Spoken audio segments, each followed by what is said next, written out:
Greetings, fellow investors. I'm Matthew Cochrane, a lead advisor at 7 Investing, where it is our mission to empower you to invest in your future.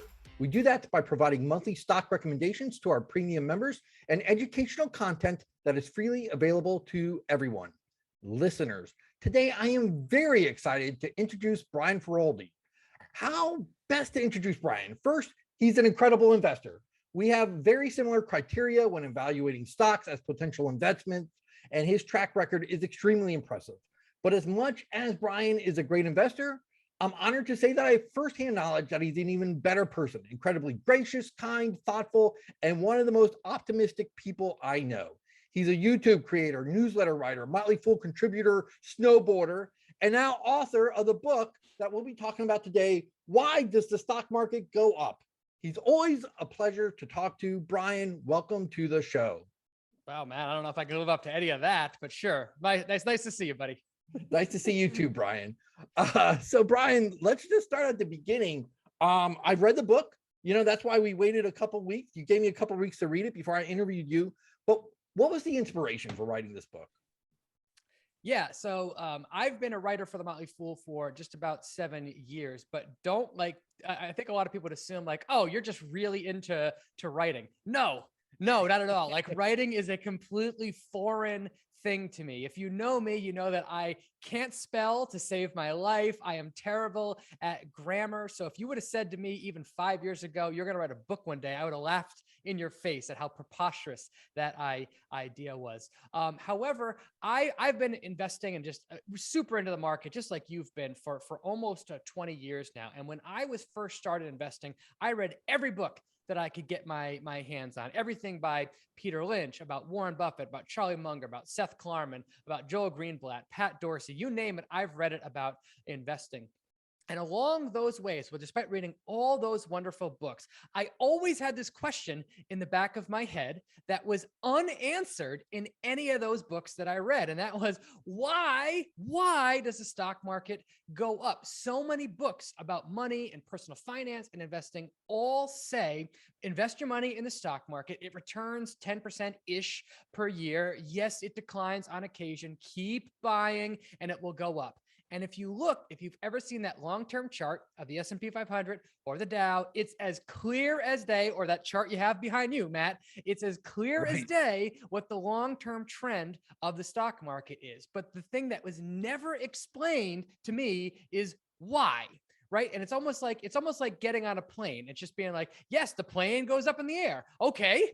Why does that happen? What are the forces that cause a plane to go up in the air? To the same thing, what are the forces that cause the stock market to go up? That's a question that I had. And after years of studying, I finally slowly came to the realization. And once I learned it, I said, well, why isn't there just a super simple book that explains the very basic questions that I had about in investing? And I never found that book myself. So I'd been waiting for years for that book to appear. And then about 18 months ago, 2 years ago, I was talking with a couple of friends of ours, Morgan Housel and Brian Stoffel, and they kind of said, well, maybe you're the one that's supposed to write it. And I was like, okay, here we go. I guess I'm going to write a book now. So that is the genesis of the book. Well, and it's a great book. I mean, we were talking before the show started, and I already told you, this is the book I'm going to get my kids. Well, one, maybe two are already old enough to read, and as the other two get older, I'm going to give to them so they can understand investing better. It's a great book for someone starting with very little knowledge of the stock market to grasp the basic principles of investing and the U.S. stock market and what is a stock and things like that. I have a list of questions for you, but you teed it up so much. I have to ask, so why does the stock market go up, Brian? Yeah. So the funny thing about the stock market is there are so many people that are come into contact with the stock market on a semi-regular basis, right? Even if you're just a casual observer of the news, you're undoubtedly going to come across the terms Dow Jones Industrial Average, S&P 500, NASDAQ Composite, etc. The news throws those words around as if people know what they mean. And I myself came into the contact with them many times throughout my history. And I was like, I don't know what those terms are. I don't know why the stock market goes up and down. Clearly, this is important, but I just had no idea what those terms even meant. So when digging into it, when you think about it from the news perspective, what is the thing that is in your face if you're looking at the stock market all the time? And what soaks up 99% of the airtime? Price. What is the current price of fill in the blank stock? What is the current price of the Dow Jones Industrial Average? What is the price of the stock market today? That gets all of the attention, and price is important, and that ultimately determines your return. But I thought it was really important to peel back the curtain and say, yes, price is the output that people pay attention to. What are the inputs that actually control the price?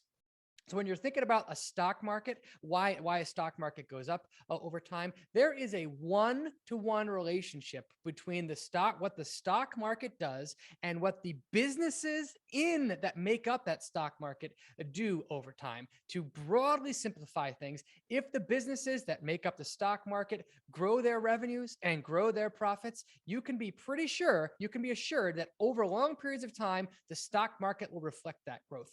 Conversely, if those companies shrink in size, lower their revenue, lower their profits, you can be sure that the stock market will eventually follow suit. So it really gets down to looking at the fundamentals of the businesses that comprise the stock market that determines where it goes. So there's companies that make up all these prices that we see on the TV all the time. Brian, why should the average person care though? Like, why is this important? Is it important? Is it just for geeks like us because we enjoy investing and we enjoy reading 10Ks, or is it important to the average person? Yeah, I think that's a really wonderful question. That's actually how I open the book, is just like, why should we care, right? If you don't know anything about the stock market, you think it's just a random number generator that just goes up and down every day, and who cares what's happening with those?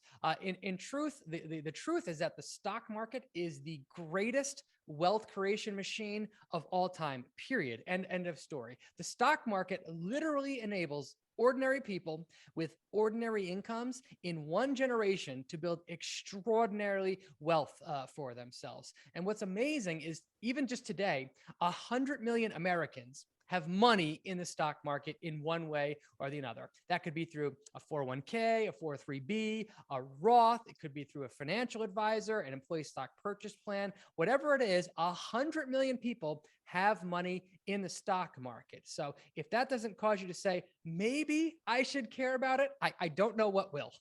Right. Absolutely. Even pension plans, right? Like, I mean, they're all based on like holdings, even though like the employer or the city or the government agency has to pay out a certain amount by law. Like, all that money that they pay out is invested in the stock market. Yeah, very, very much. So look, you said you've been investing for 20 years. I'm investing coming up on a decade. But in this book, it's meant for people learning about the stock market for the first time. But there's still a couple things I learned reading this book, and I was curious, is there anything you learned writing this book besides maybe like how difficult it is writing a book?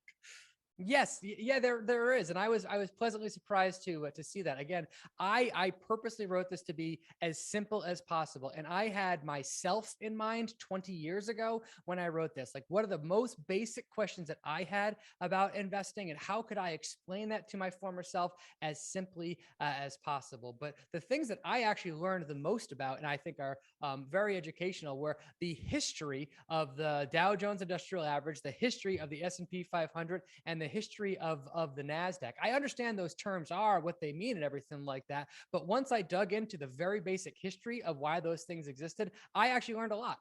That's what I learned too. That was what I learned too. That was like one of my favorite parts, because I was like, this is really interesting. So let's talk about it. Like, Brian, we hear about the Dow Jones all the time, and people always talk to me about the Dow Jones. And I always say like, especially to people like, well, the Dow's this. I'm like, and they usually kind of are correlated, but I'm like, the S&P 500 is actually a better indicator of like your overall stock investments are doing if they're in a 401 or an S&P 500 index or something like that. So Brian, what is the origin of the Dow? What's the origin of the S&P 500, and why are these things still around today? Yeah. So it's most helpful if we look back through history. So rewind the clock to 1896. So literally 130 years ago. At the time, there were publicly traded companies that were listed on like the New York Stock Exchange, just like there are today. However, how did investors or people get information about the prices or the information about these companies? The answer was the newspaper, which was the dominant way that people got stock information for like the next, 90 years. So every day, the Wall Street Journal was printing out tables of what was happening with the publicly traded companies of the day, right? Their opening price, their starting price, their closing price, et cetera. And it was just this big jumble of names and numbers on the screen. And at the time, the editor of the Wall Street Journal, his name was Charles Dow. And he wanted a way that he could take this jumble of information, of this pricing information, and summarize what happened in the stock market that day for his readers, right? Every day, some stocks were up, some stock was down. There was no narrative that he could tell to explain, here's what happened in the market that day. So he went to his business friend, an associate. His name was Edward Jones. Edward Jones was a statistician, and the two of them came up with a solution. What they did was they added up the share price of the 12 largest and most commonly held companies at the time, the share price, and then they divided that total by 12. Now, what's it called when you add up 12 numbers and then divide by 12? That's called averaging. You get the average. So what they invented was the Dow Jones Industrial because the majority of the companies were industrial businesses, so big manufacturers, average, the Dow Jones Industrial Average. Using this number, which was easy to calculate by hand, and they were doing it by hand at the time, they could now give their readers a sense for, here's what happened to the Dow Jones Industrial Average today. And if it was going up, that would be general sentiment was positive. It was going down, general sentiment was negative. But that's why the Dow Jones Industrial Average existed. Now, Brian, hold on. Yep. So now, but if a stock price was $100 for one of these companies and another stock price was $10, the stock price on the $10 one could go up like $3 and would be a 30% increase, but the stock price on the $100 one could go up $10, but only be a 10% increase, but that would affect it more. So was this like the best solution?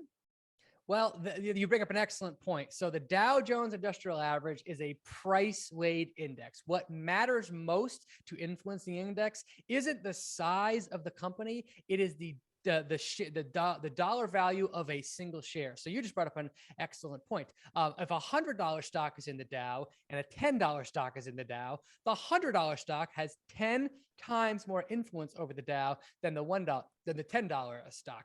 That is just a limitation of the Dow. And when you realize that they were calculating these numbers by hand 130 years ago, every single day, it made sense that they used a very simple metric such as share price to do so, because the share price was readily available, but the market cap wasn't readily available. The number of shares outstanding wasn't readily available. So it makes complete sense why it was done that day to begin with. But that remains a limitation of the Dow to this day. The dollar value of one share influences the price more than the value of the company.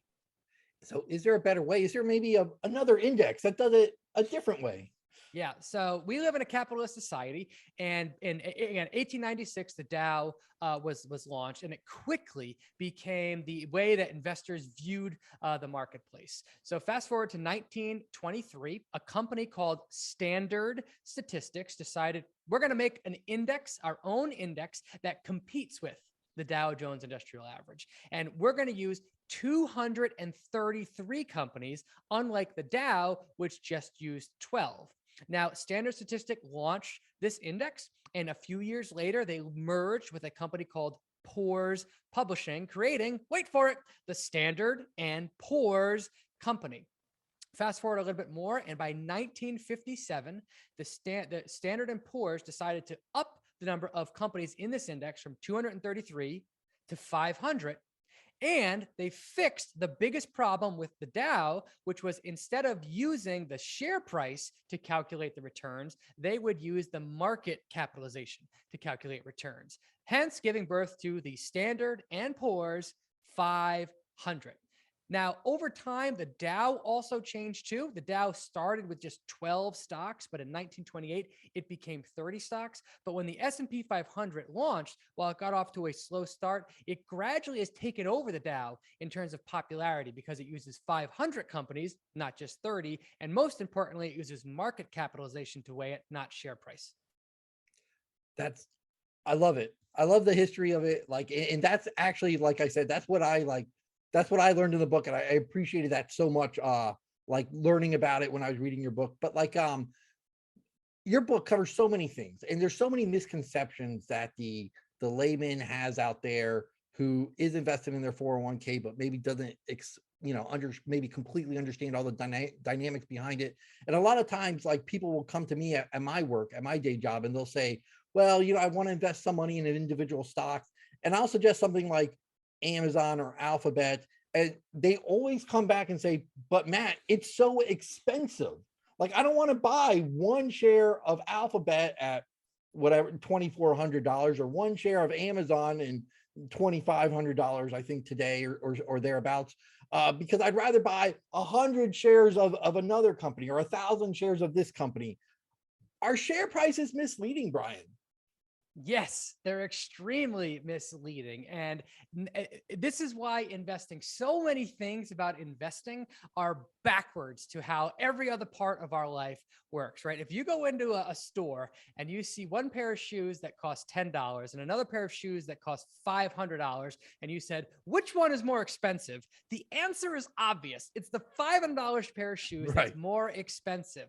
But what's backwards about investing is if you see a $10 stock and a $500 stock and you say, which one is more expensive? The answer is not enough information. I need to know more about the businesses. But it makes so much sense why so many investors, myself included, naturally, when we get started with the investing, care a lot about the dollar price of one share. But here's why that doesn't matter.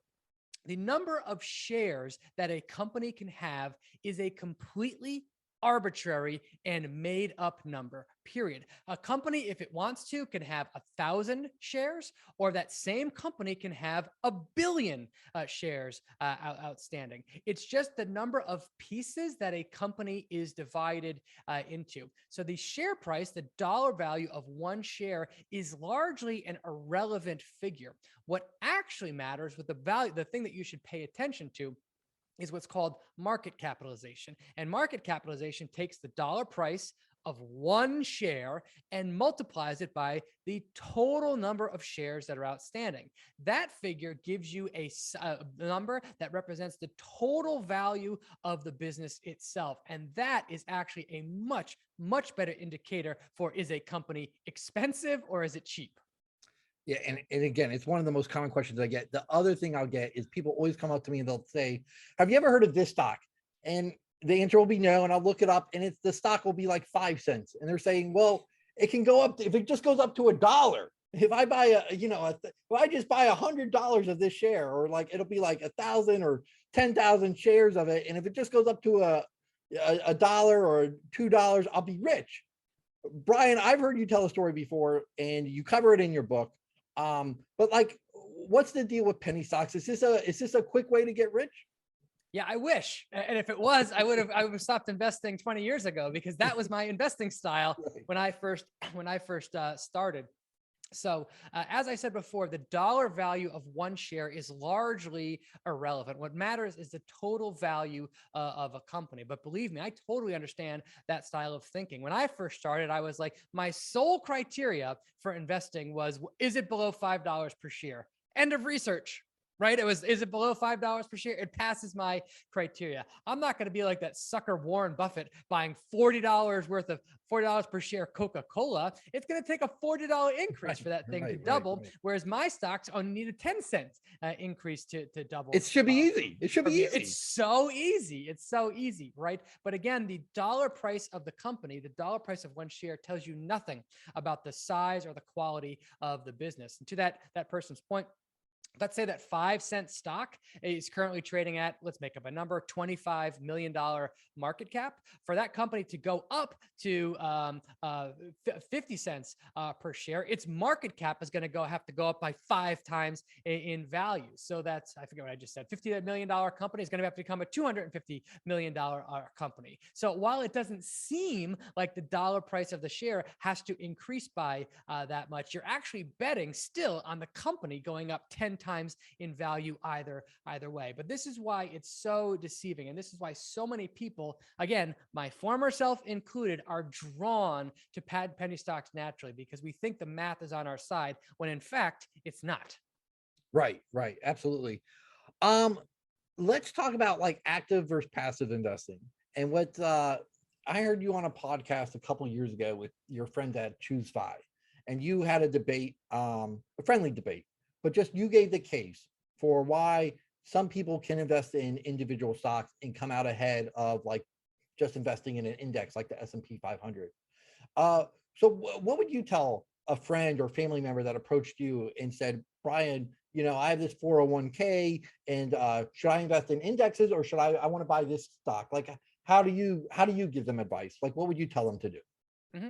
So I firmly believe that 99% of the population, maybe even more than that, shouldn't even bother with individual stocks, which sounds weird coming from somebody that has the majority of my net worth in individual stocks and someone that loves talking about and teaching through the nitty-gritty details of investing just like you do. And I say that not because 99% of the population isn't smart enough to make money in stocks. It's that 99% of the population doesn't have interest in learning about how to invest in stocks and how to do the research, everything like that. So when people come up to me in my real life and they say, I'm interested in investing, what should I do? My default answer is always the same: index funds. Dollar cost average into index funds over long periods of time. The odds are exceedingly good that you will do very well for yourself. However, if somebody clearly shows an interest into digging into the details that we do, that likes learning about business models, likes learning about accounting, likes thinking through their own psychology, likes to go and follow and track the market. If you're in that minority of people, which by the way, I'm pretty sure 100% of the people listening to this podcast are, then it can totally make sense for you to invest in individual stocks, because you're clearly interested in the subject. You're clearly willing to do the work on your end. And if you are interested as an individual investor, this might sound counterintuitive, but you have a massive advantage over people that are professionals in the industry.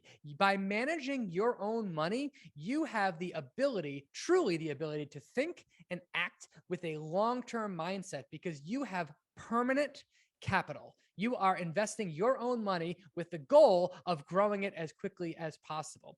The people that are professionally managing money, they have a huge disadvantage in that they do not have permanent capital, and every decision they make, they have to be able to justify to the people that they're managing that person's money, and their incentives aren't always necessarily aligned. That might sound like a small difference, but in reality, it gives individual investors like us a big leg up. It's huge, right? And I actually I want to come back to that, the long-term advantage of the individual investor.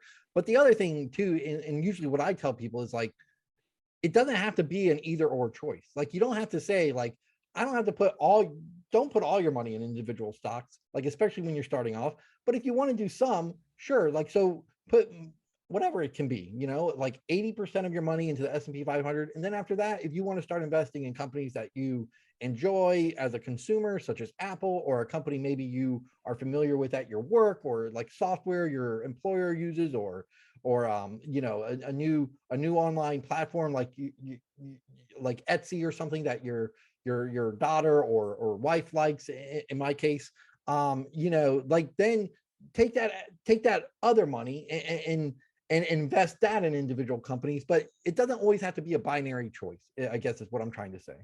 Yeah, totally. I totally agree with you. And in fact, I think that's the right way for people to go. Even if you're interested in investing in individual stocks, take say 90% of your capital, put it into automatically drip it into index funds, and then use the remainder to teach yourself how to invest in individual stocks. And as your knowledge, experience, and comfort level with individual stocks grows, if you choose to, you can gradually increase that percentage over time so that more of your capital is invested in individual stocks. But yeah, you're absolutely right. It's not an all or nothing thing. Yes, absolutely. Now let's go back to the long-term advantage, and I'm going to read a little passage from your book. This is in chapter 19. How often does the stock market go up? You may have heard, I'm going to do my best narration voice, but you probably want to look for someone else for the audio version. You may have heard that the stock market goes up about 10% annually. That's true, but you'd never know it if you only look at daily stock price movements. The odds that the S&P 500 will go up on any given day are slightly better than a coin flip. Stocks rise about 52% of the time and fall 48% of the time. The odds improve when you look at the S&P 500 over a period of a month.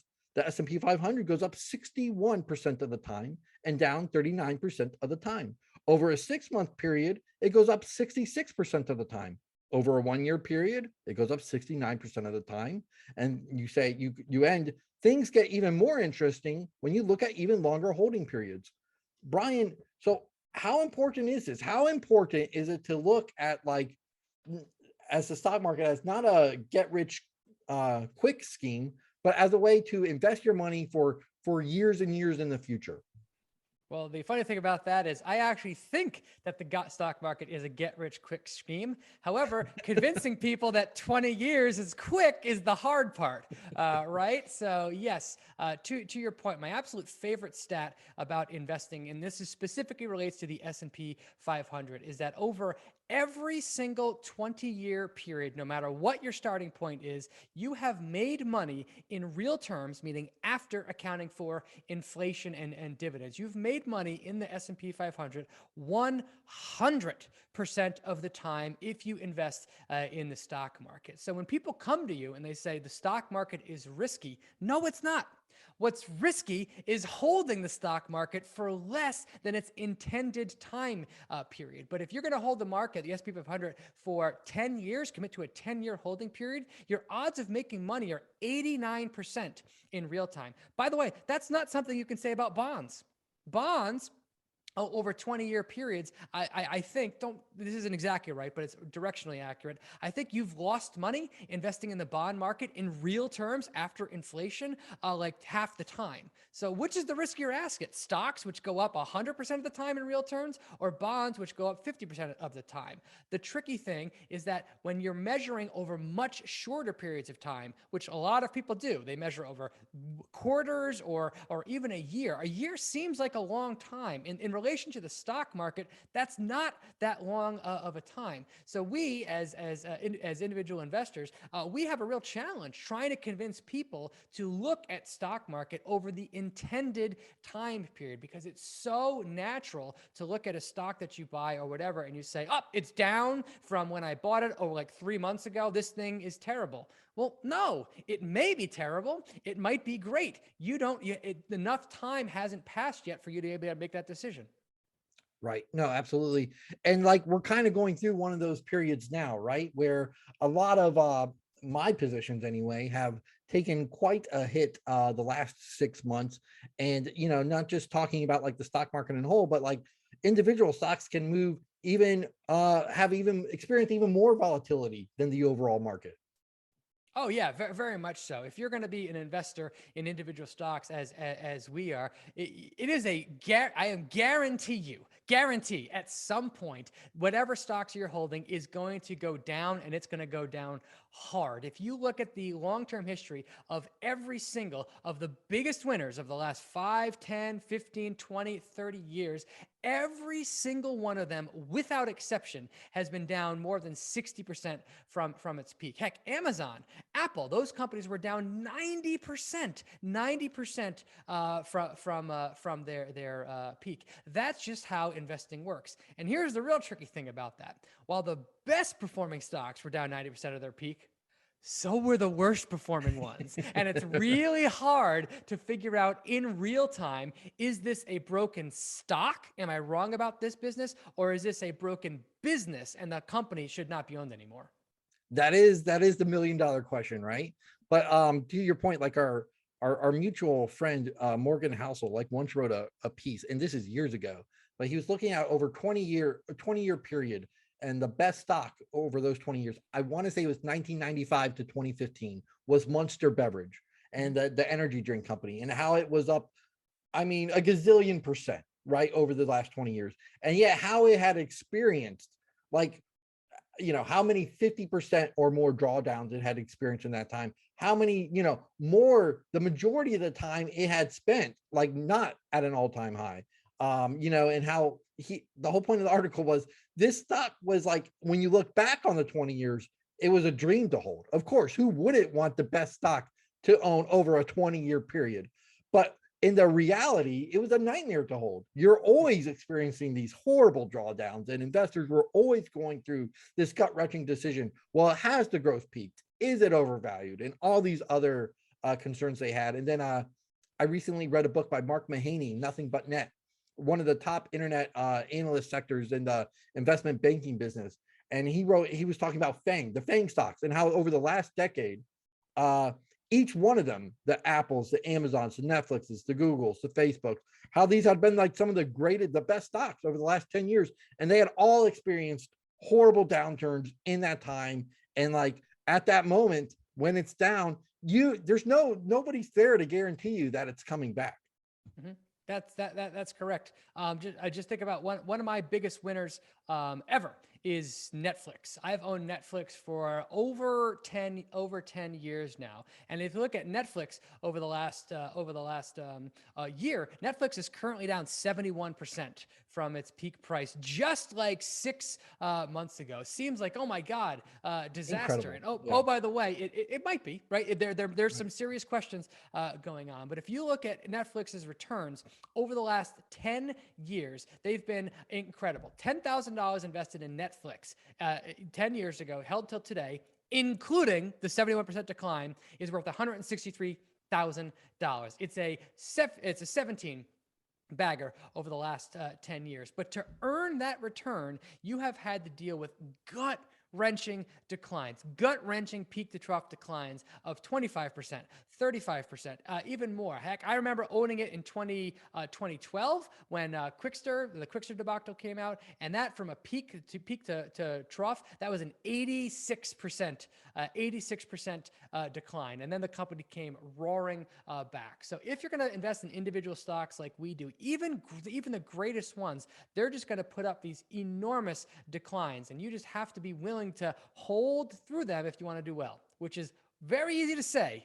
Boy, is it hard to do. It's easy to say in the bull markets. It's very hard to do when they're experiencing those drawdowns. So let's talk about that. We're talking about individual stocks, but sometimes the whole stock market crashes. Brian, historically speaking, though, the stock market has always come back.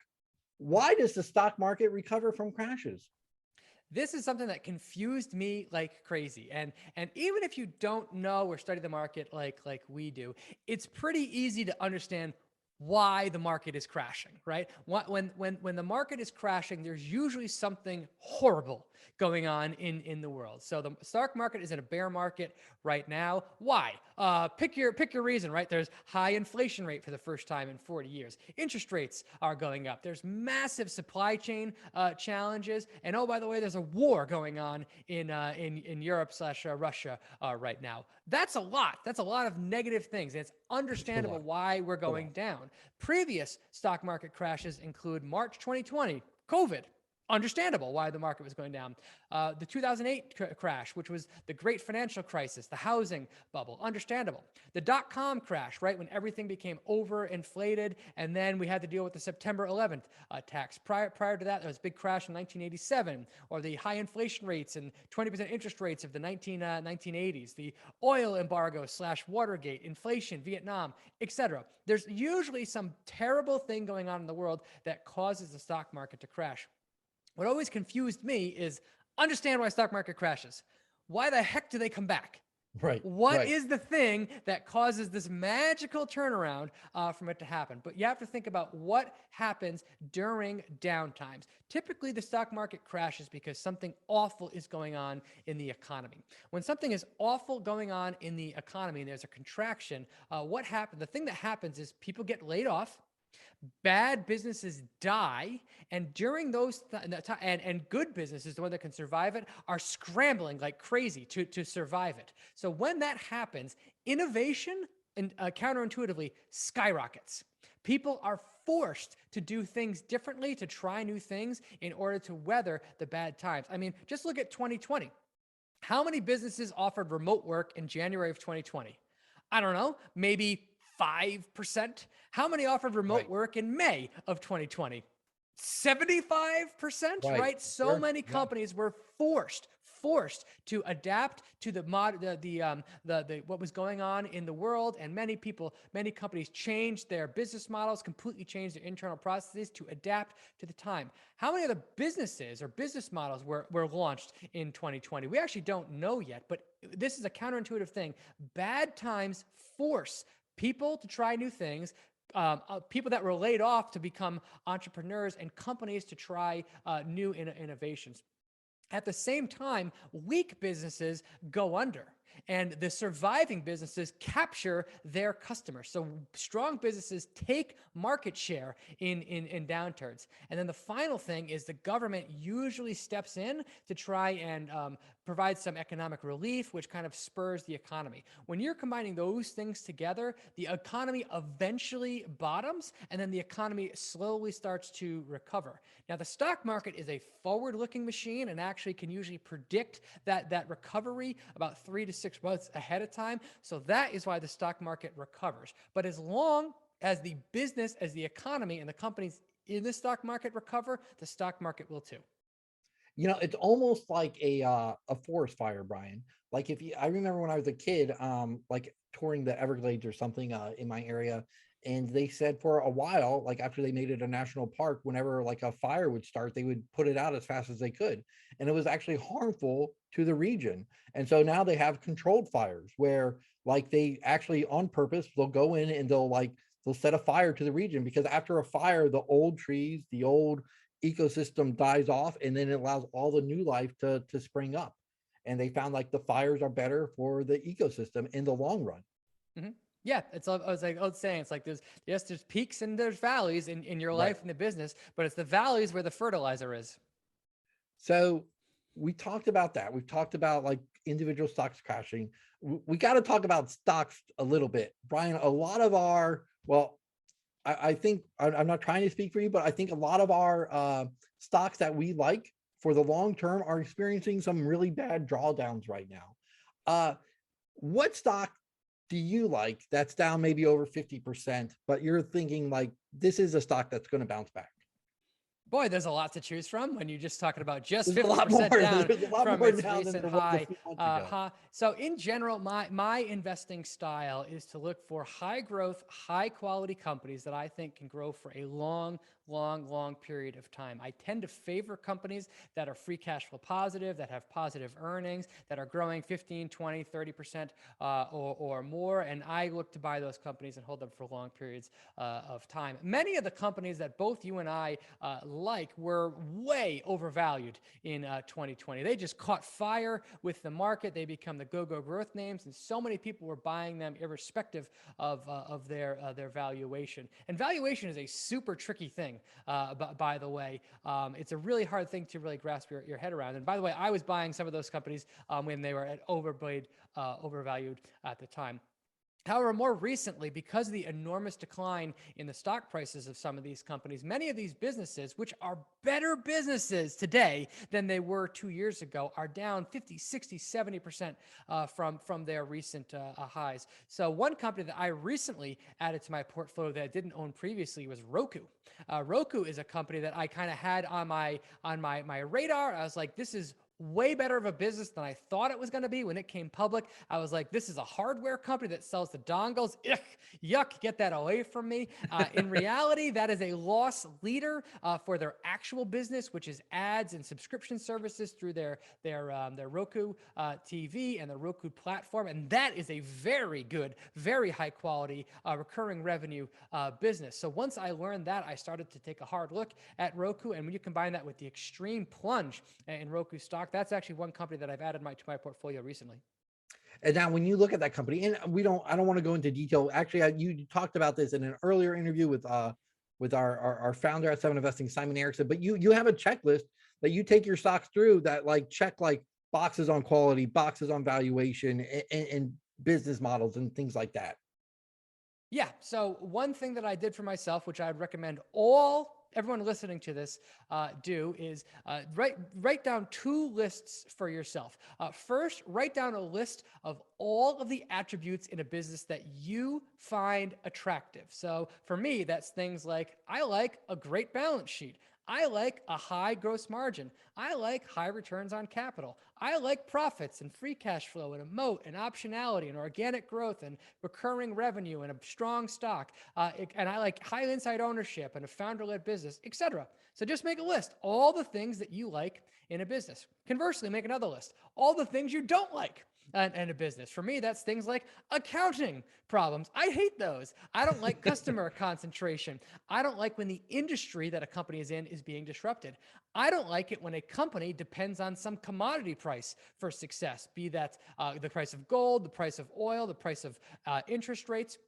I don't like it when a company is heavily diluting shareholders or is in the ire of antitrust concerns or gets its majority of its revenue in currencies that swing wild directions. So make that list. So we have these 2 lists, then rank them. Force yourself to rank them from most important to least important. That alone will teach you a lot about what you're looking for in a business. So I did this process, and then I gave myself 100 points in the plus column and 44 points actually in the negative column. And I said, allocate these points, and you have to stick to a fixed number because it's very easy to keep adding based on what you think, but allocate these points based on your ranking of conviction. So I've done that. And by doing this process, I can now take any company that I come across and run it through this consistent scoring system to see how strong of a match is this business for my investing style and my type of investment. Then I get this big table after doing this hundreds of times of companies that I'm interested in owning, and I buy the highest quality ones at any given time that are simultaneously trading at the most attractive valuation. And I think if I do that again and again and again and ignore short-term price movements, that over long periods of time, I'll outperform. And if you're not familiar, if you're not following it, Brian will systematically go through stocks on his YouTube channel and go through the checklist on them and do it like almost like live as he goes through it. Like I give like, when he does Roku, he'll say like, I like the balance sheet this much, or I don't like this. And I do like this. And he goes through dozens and dozens of stocks on his YouTube channel. You should definitely subscribe. Brian, thanks so much for joining us. You can pick up Brian's book, Why Does the Stock Market Go Up, on Amazon and at a bookseller near you. Brian, if people are interested in following you and finding out more, where can they find you? The best place to connect with me is on Twitter. I'm at Brian Feroldi. And like you said, my YouTube channel, I spend a lot of time there. And that's also my name, Brian Feroldi. Brian, thanks so much for joining us today. I'm Matthew Cochrane. We're Seven Investing, and we're here to empower you to invest in your future. Have a great day.